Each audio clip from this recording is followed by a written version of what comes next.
Eschatologie et prophétie, une série d'émissions proposée par le Père François-Dominique de la communauté des Capucins de Bastia.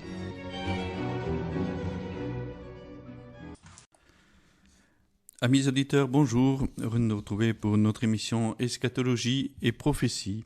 Nous avions vu la semaine dernière, donc dans le cadre aussi de cette émission, les apôtres de Marie, l'espérance aussi de la victoire de Marie qui ouvrira le temps de la paix, comme elle-même nous l'a prophétisé depuis ses apparitions à Fatima, où elle nous a prophétisé aussi la victoire, le triomphe de son cœur immaculé.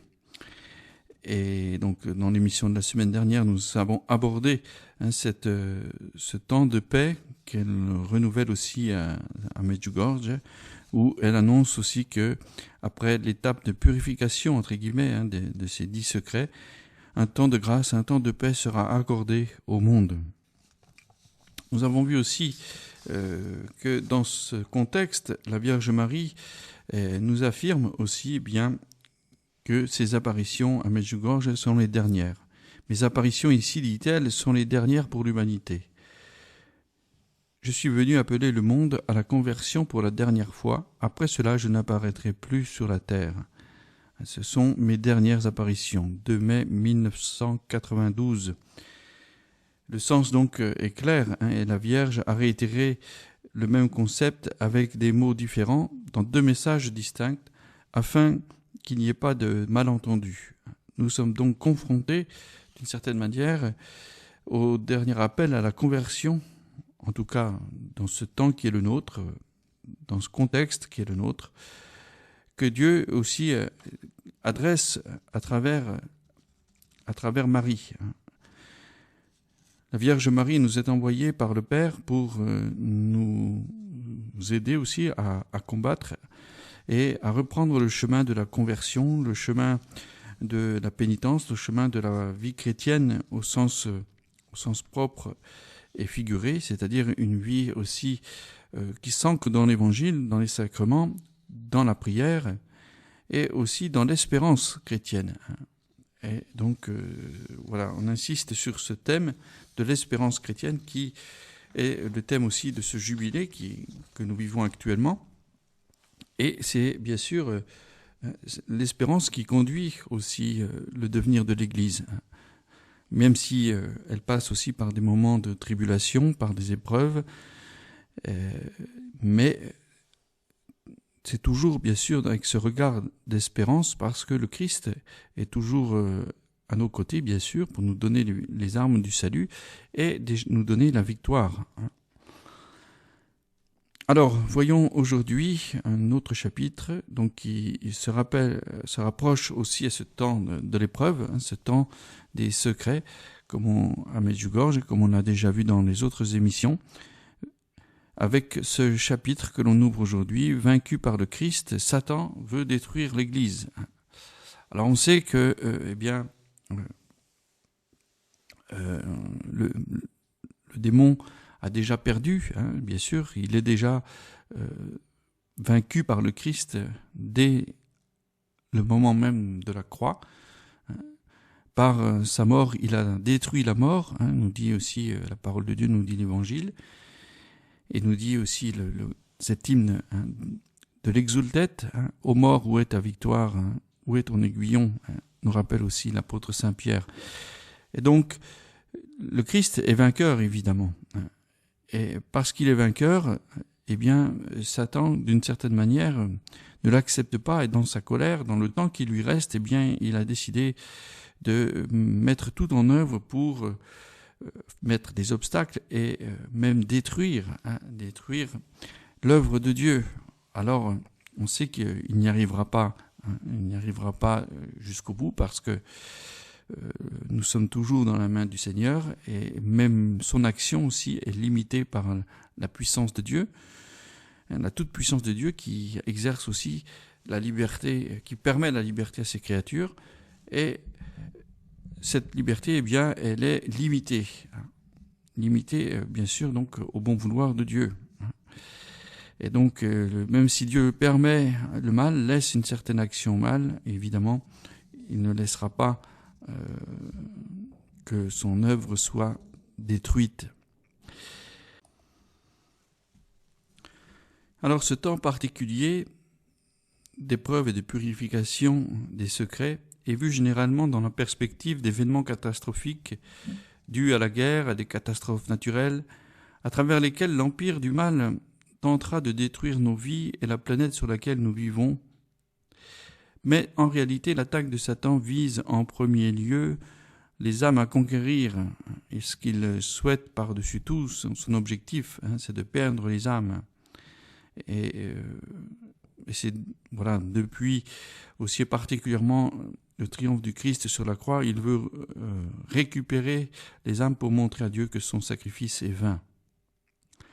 Conquérir donc les âmes par l'apostasie et la destruction, si c'était possible même, de l'Église, de manière à reprendre la domination mondiale après la défaite de la croix. Que le but de Satan soit de détruire l'œuvre de Dieu est d'abord et avant tout une vérité révélée. Nous voyons le serpent venimeux s'étendre dans son intention dès le début, lorsqu'il parvient à séduire le premier couple humain, devenant ainsi le prince de ce monde. La prophétie selon laquelle un autre plus fort que lui l'aurait chassé de la maison occupée illégalement ne l'a certainement pas laissé calme.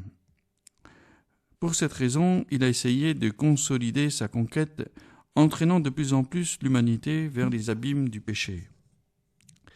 L'histoire de l'humanité privée du paradis terrestre est décrite par l'Écriture sainte comme une propagation inexorable du mal.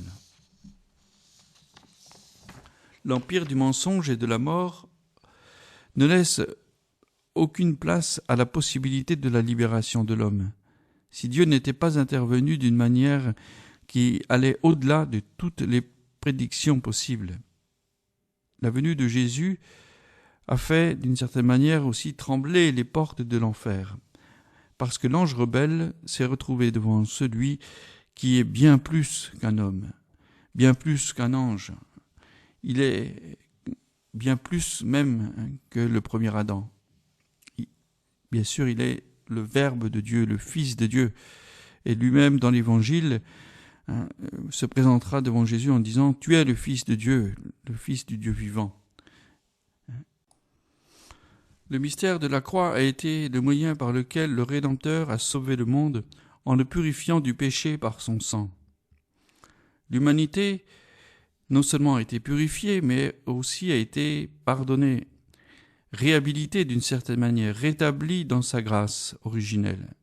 Alors ce n'est pas le retour au paradis originel, mais c'est le retour dans la grâce, dans la vie d'enfant de Dieu, élevé donc à la filiation divine, rendu digne de participer à la vie éternelle. Mais l'armée du mal n'abandonne jamais le combat. Il ne se rend jamais vaincu. Même s'il l'est, il ne l'admet pas. Par une mystérieuse permission divine, le mystère de l'iniquité a la possibilité d'agir encore, et cela jusqu'à la fin du monde, bien que dans la permission établie par le Tout-Puissant. Dans le dessein de la sagesse divine, en effet, l'humanité est appelée à coopérer à l'œuvre de la rédemption, et ceux qui ont répondu à l'appel de la foi en faisant partie de l'Église, devront également souffrir toutes sortes de tentations et de persécutions de la part du malin. De cette façon, ils ont la grâce de participer à sa bataille contre l'empire des ténèbres et d'en sortir victorieux, d'être entourés de sa gloire. Satan, en particulier, veut se venger du Christ à tout prix, en essayant de détruire l'Église par tous les moyens. En fait, si le Fils de Dieu s'est montré invincible, l'Église composée d'hommes est infiniment plus vulnérable. Le démon connaît cette vulnérabilité de l'homme, connaît ses faiblesses, et ne cesse d'attaquer l'Église par ses membres pour la discréditer et la persécuter de l'intérieur. Le serpent rusé sait séduire les hommes, même ceux qui ont eu la grâce de la foi. Il sait les tromper et les attirer à ses côtés. comme il l'a fait pour nos premiers parents. N'a-t-il pas réussi, dans les jours de ténèbres de la Passion, à perturber le collège apostolique et à amener le chef désigné de l'Église lui-même à renier? L'Empire des Ténèbres a devant lui tout le temps de la rédemption pour accomplir sa revanche et tenter de reprendre la domination sur le monde. La promesse du Christ que les portes de l'enfer ne prévaudront pas ne semble pas le perturber. Dans son aveuglement, il ne comprend pas que le Christ vit dans l'Église et que sa toute-puissance est à l'œuvre. Ce mystère du Christ présent dans l'Église, nous le retrouvons dans l'épisode de la vie de saint Paul, où saint Paul lui-même, se faisant persécuteur de l'Église, est terrassé par la grâce de Dieu qui surgit dans sa vie, et cette voix du Seigneur qui lui dit « Paul, Saul, Saul, pourquoi me persécutes-tu » ? « Qui es-tu, Seigneur ?»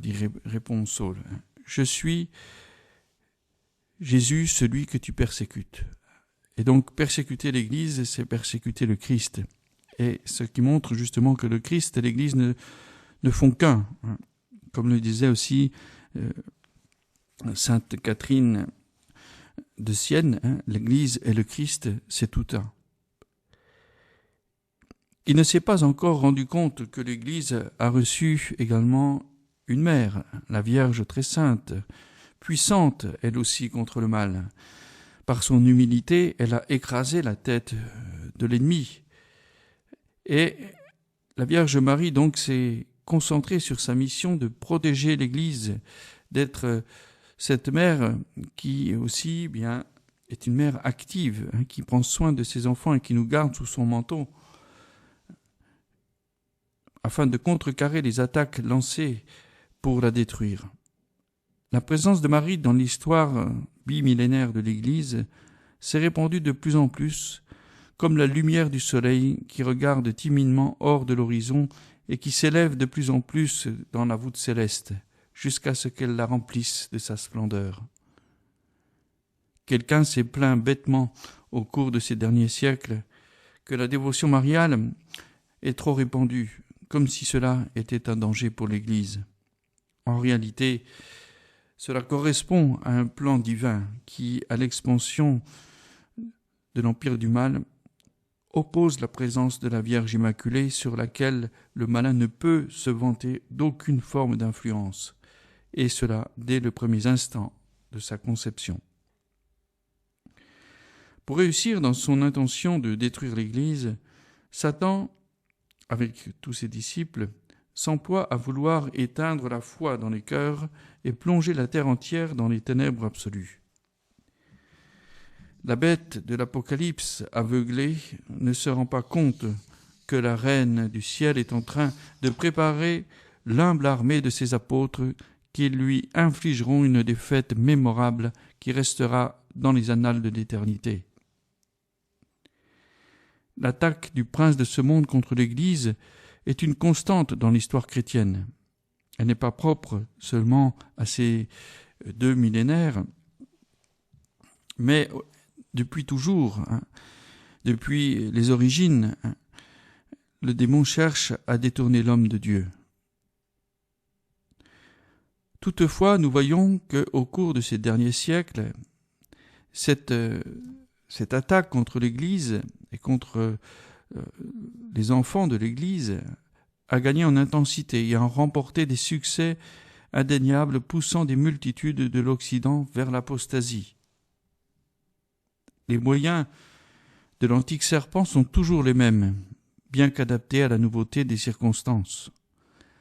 La première est la plus audacieuse, est la tromperie, par laquelle il cherche à obscurcir nos yeux et à endurcir nos cœurs, nous attirant ainsi vers le mal, semant en nous la confusion entre le bien et le mal. La Vierge, de son côté, est infatigable pour mettre en garde contre les ténèbres du mensonge et de la mort dont Satan a orné le monde. Les accents dramatiques avec lesquels la Vierge Marie, la Reine de la Paix, décrit l'apostasie de l'Occident ne laisse pas place à l'optimisme. Elle voit l'aveuglement des hommes de notre temps qui ne savent plus ni qui ils sont, ni d'où ils viennent, ni où ils vont.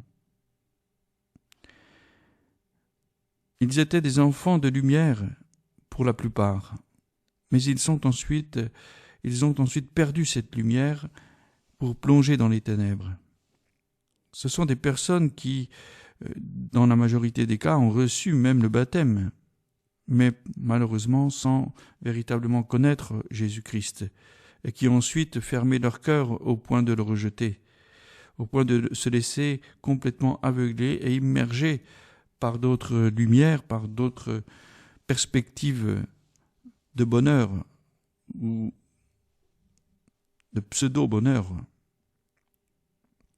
Ce mensonge qui aveugle est l'instrument par lequel le malin conquiert les âmes et les entraîne dans la perdition, sans pourtant, bien souvent, qu'elles ne se rendent compte de leur ruine.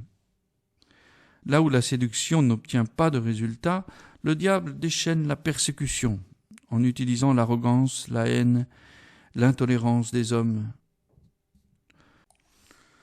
Au temps des secrets, l'antique serpent déploiera certainement toutes les armes qu'il aura accumulées au fil des siècles pour mener l'humanité à la perdition. Dans cette bataille, nous aurons l'assurance de la protection et de l'intercession de la Vierge Marie.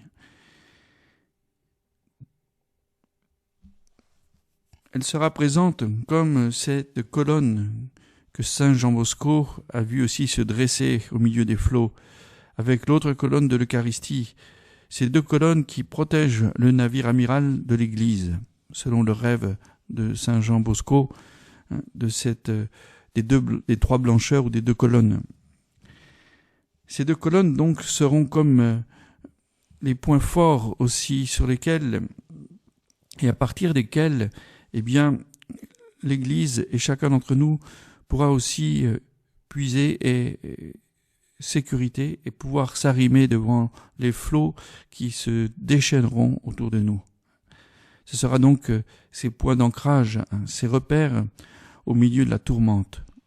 Et nous savons que ces colonnes ne sombreront pas, elles seront celles qui guideront en particulier l'Église tout entière pendant ces moments de tribulation.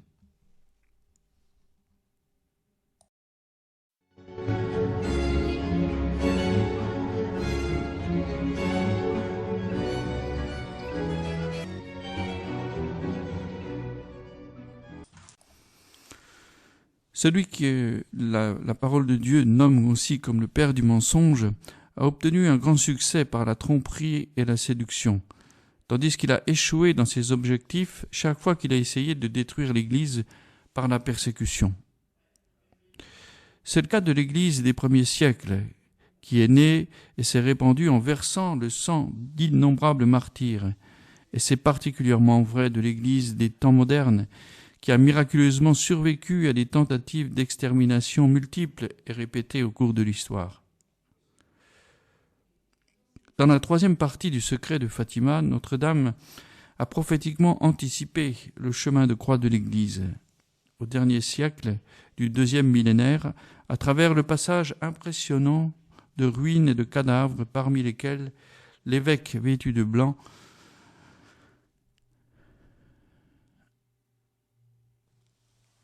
avance d'un pas hésitant et chancelant.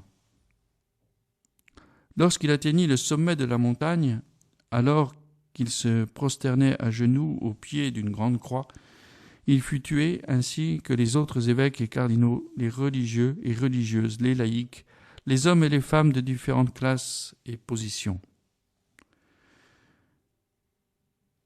Cette partie donc du troisième secret de Fatima reste pour nous bien sûr une image mystérieuse, mais nous annonce aussi ce combat final de l'Église. Ce que l'Église a vécu au cours des siècles, en particulier en Europe, et qui vit aujourd'hui qu'elle vit aussi dans de nombreuses parties du monde, cette persécution qui s'abat encore aujourd'hui sur les chrétiens, voire même plus que jamais, ne pourrait pas être représenté avec des images plus impressionnantes que celles que nous a données notre mère à travers cette vision à Fatima.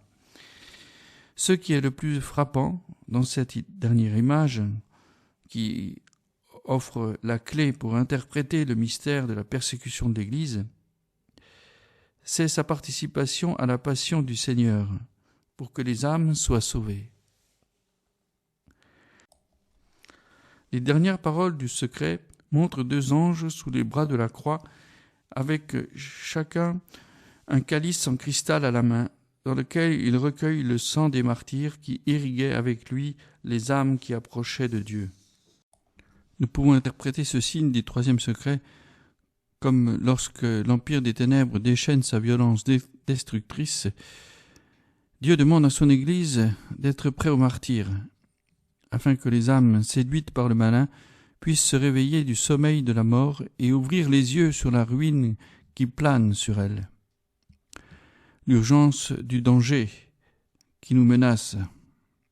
C'est un fait que les églises d'Europe, en particulier de l'Europe de l'Est, qui ont souffert des persécutions communistes pendant des décennies et qui ont versé un tribut incalculable de sang, sont sortis d'un long hiver renforcés dans la foi et capables d'affronter la vague de la sécularisation avec plus de courage.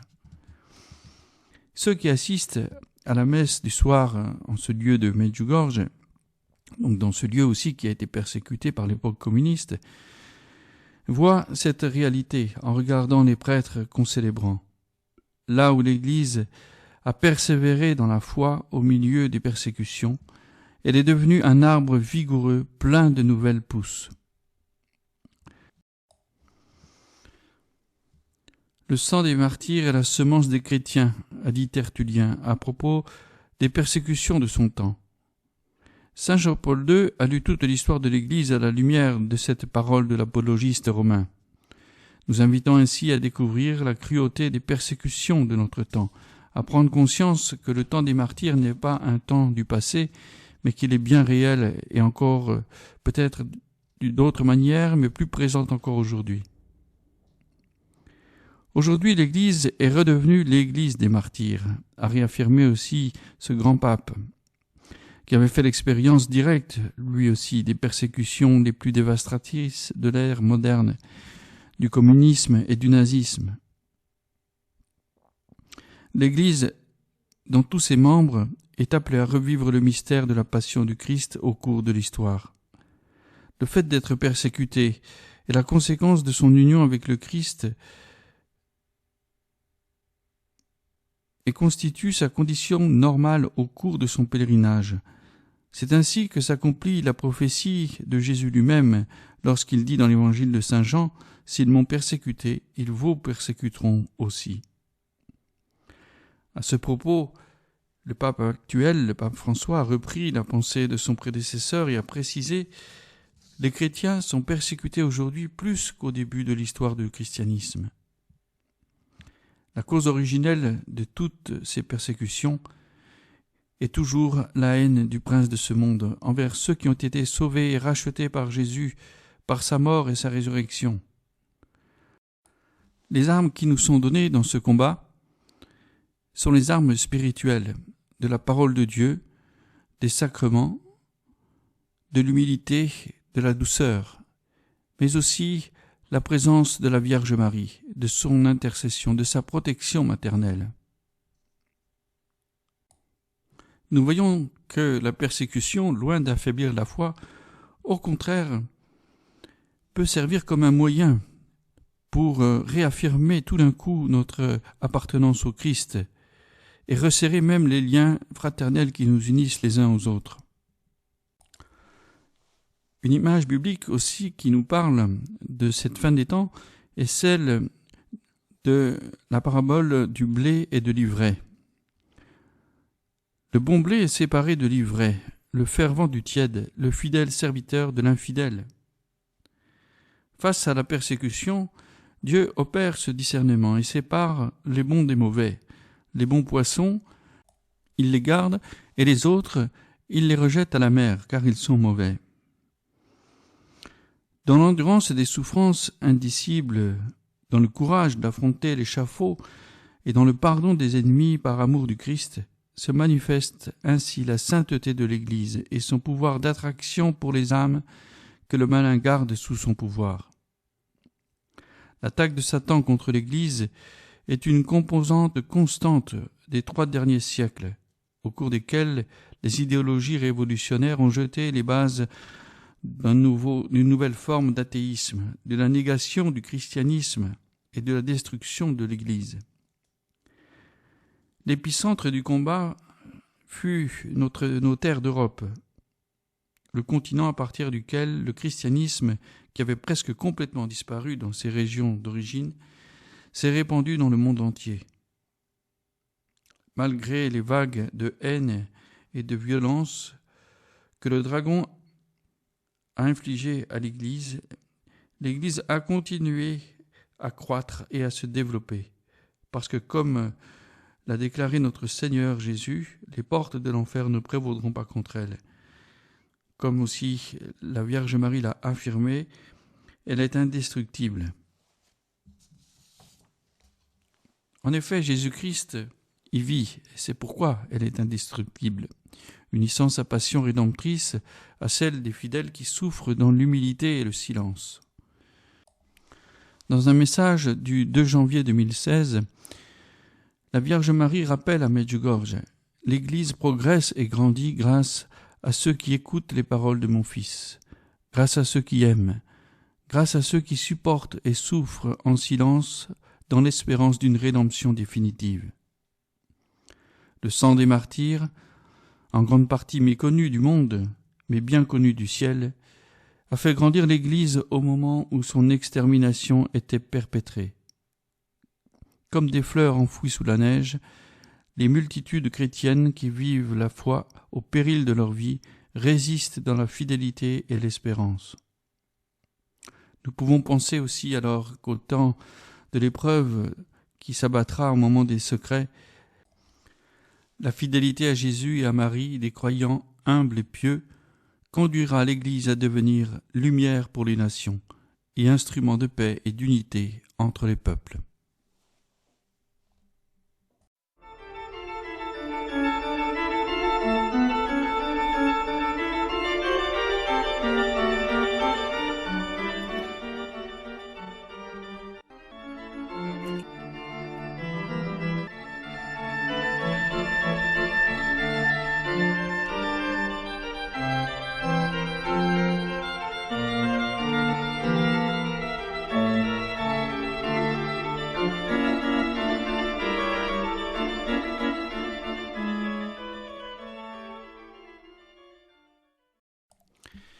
Eh bien, c'est sur ces paroles d'espérance que je vous laisse pour cette semaine. Nous nous retrouvons la semaine prochaine pour continuer aussi à voir l'espérance au milieu des combats, au milieu du combat qui est le nôtre. Et ces âmes ferventes, prêtes aussi aux martyrs, qui sont pour nous aussi les témoignages de notre foi, de notre attachement au Christ. Bonne semaine à vous tous et rendez-vous donc la semaine prochaine pour une nouvelle émission.